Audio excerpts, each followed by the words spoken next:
లో husband and wife ఇద్దరికి ఆరోగ్యకరంగా ఉన్నప్పటికీ కూడా కొన్నిసార్లు హస్బెండ్కి సరిగా లేకపోతే ఏదైతే ఆ కణాలు సరిగా లేకపోతే ఈ హస్బెండ్దే ఇస్తున్నామని చెప్పి మోసం చేసి వేరే వాళ్ళది ఇన్సెట్ చేయడం జరిగింది. అది బయటకు వచ్చింది, మొత్తానికి ఆ కేసు బయటకు వచ్చింది. కానీ అది ఎంత తప్పు అనేది వాళ్ళకి చేసిన వాళ్ళకి తెలియాలి యాక్చువల్గా. రైట్.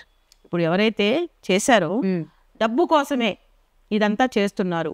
ఇలా ఇంకెంతమందికి చేశారో, ఇంకెంతమందికి చేయబోయే వాళ్ళు ఇప్పుడు కనుక ఇది బయటికి రాకపోతే. ఇలాంటి సెంటర్లు కొన్ని ఉన్నాయి.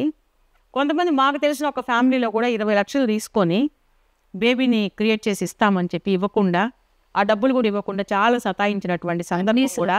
మేడం 20 lakhs అండ్ 20 lakhs దాంట్లో మొత్తం డబ్బులు కూడా ఇవ్వలేదు, కొంత డబ్బులు ఇవ్వడం జరిగింది. వాళ్ళని నేను అనుకున్నాను మీడియా దాకా తీసుకొద్దామని.